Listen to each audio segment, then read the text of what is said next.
Sampung pinaka sa pandemya sa likod ng ugnayang panitikan at kulturang popular. Bakit malungkot ang teacher mo kapag nauubusan o tila nagkukulang ang mga halimbawa na magiging batayan sa pagsusuri, pagpapakahulugan at pag-uugnay sa panitikan at kulturang popular? Bakit malungkot ang mag-aaral kung hindi niya agad mabigyang interpretasyon ang mga halimbawa, impormasyon o datos ukol sa panitikan at kulturang popular?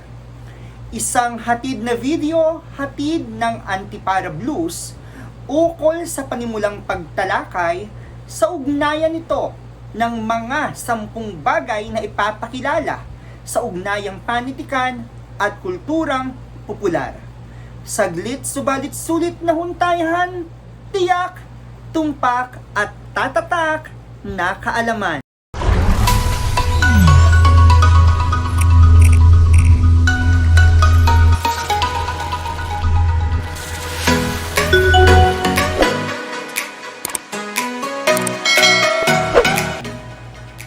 Sa pagtuturo, mahalagang mapadutang ang isang tiyak na konteksto gamit ang mga konkretong halimbawa. Daan ito sa madali at mabisang paraan upang palutangin ang hindi magmamaliw na pangunawa.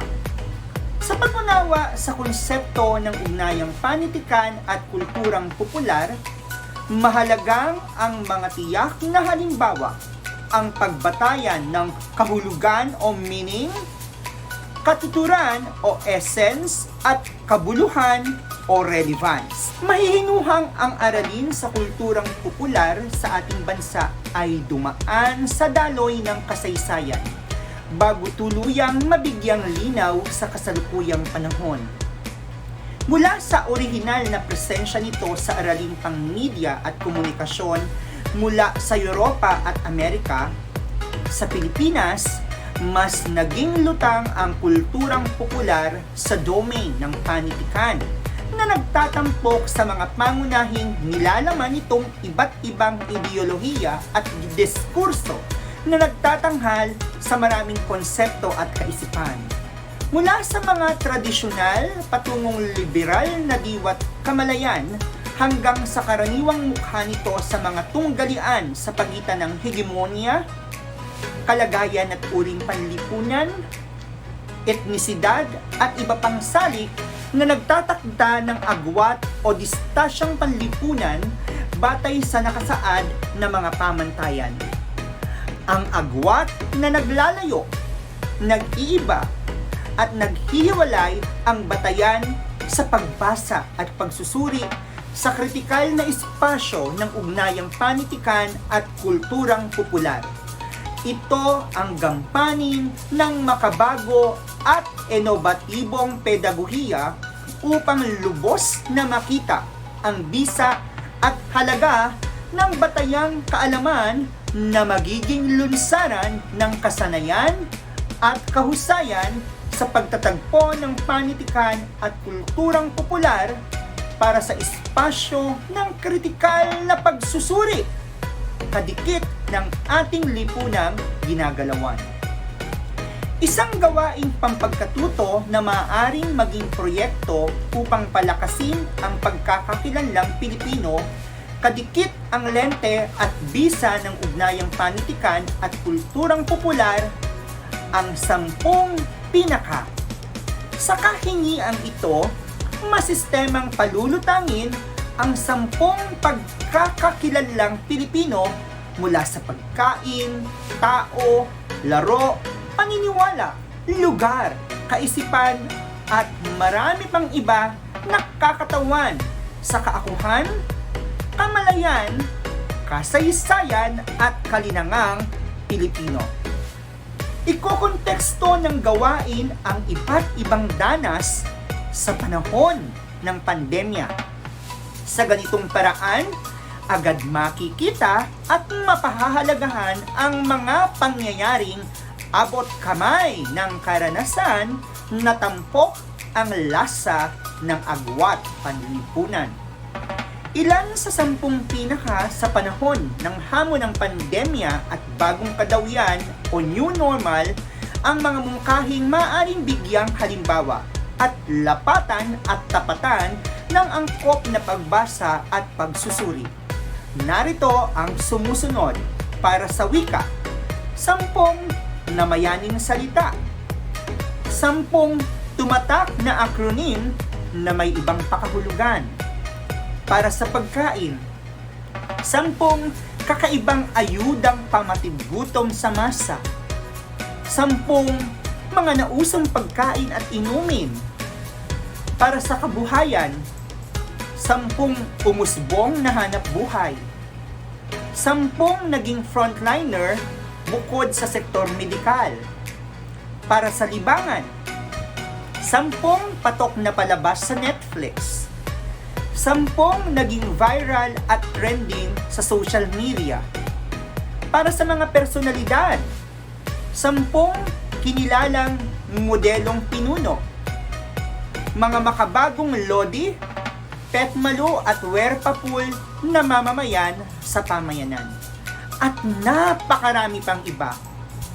Ang pangkatang gawain ito ay nagtatampok sa pagpapalakas ng kahusayan sa pananaliksik, pagsulat at pagbuo ng produkto ng pagkatuto na ang pangunahing layunin ay maglahad, magmulat at magbahagi ng mga impormasyong tunay na kapaki-pakinabang tungo sa pagpapalakas at pagtataguyod ng diwang makabayan. Pinagsasanib ng maraming kasanayan kagaya ng pananaliksik, pagsulat, pagdidisenyo, kahusayang pang-teknolohiya at pagnanais na magpalathala ang mithiin ng produkto ng pagkatuto na maaring maihalintulid natin sa isang digital coffee table book o coffee table book. Ang sumusunod ang iba pang mga kasanayang pagyayamani ng gawain. Una ay ang pagtukoy sa mahalagang impormasyon.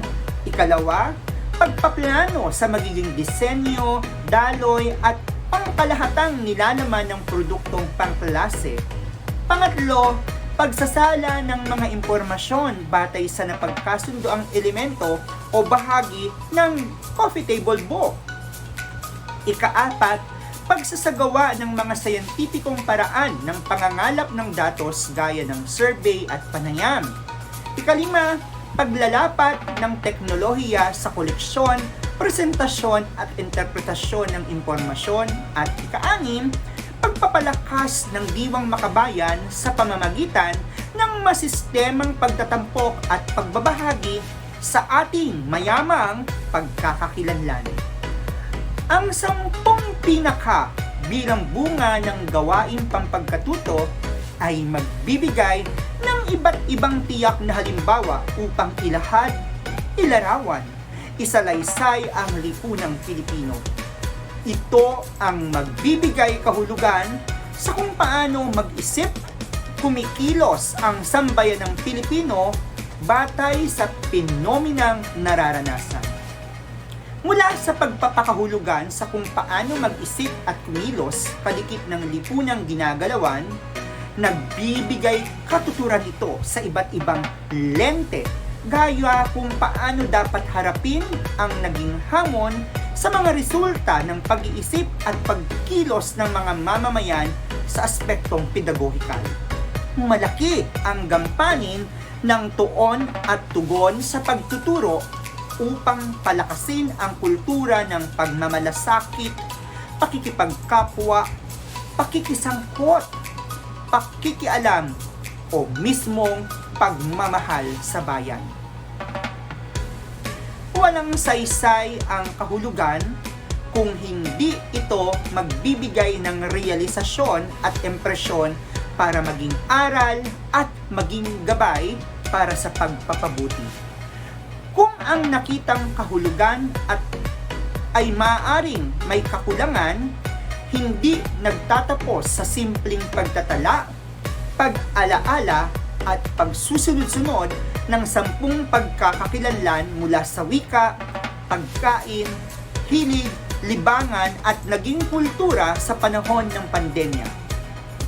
Magiging lubos at kalugod-lugod ang kabuluhan nito sa pamamagitan ng pagbabahagi at pagpapalaganap sa simple at makatotohanang paraan bilang mag-aaral, kabataan, magiging guro at mamamayang Pilipino na unang dapat magpahalaga sa lahi at liping Pilipino. Mula sa proyektong pinagtibay ng pagpaplano at pagbuo gamit ang kahulugan, katuturan at kabuluhan, lubos na mapalalalim ang pagtingin, pagsipat at pagtanaw sa lipunang Pilipino sa panahon ng pandemya. Maituturing itong mayamang karanasan upang lubos na ipakita ang tuwiran at dituwirang ugnayan ng panitikan, kultura at lipunan. Ang karanasan sa 10 pinaka ay kalipunan ng mga nasa at sana ng Pilipino na humarap at patuloy na haharap sa daluyong ng hamon ng kasaysayan tulad ng mga naging tuon at tugon sa hamon ng pandemya. Hanggang sa susunod na paglilinaw sa mga uso at patok na usapin kasama ang Antipara Blues. Please like, share, and subscribe.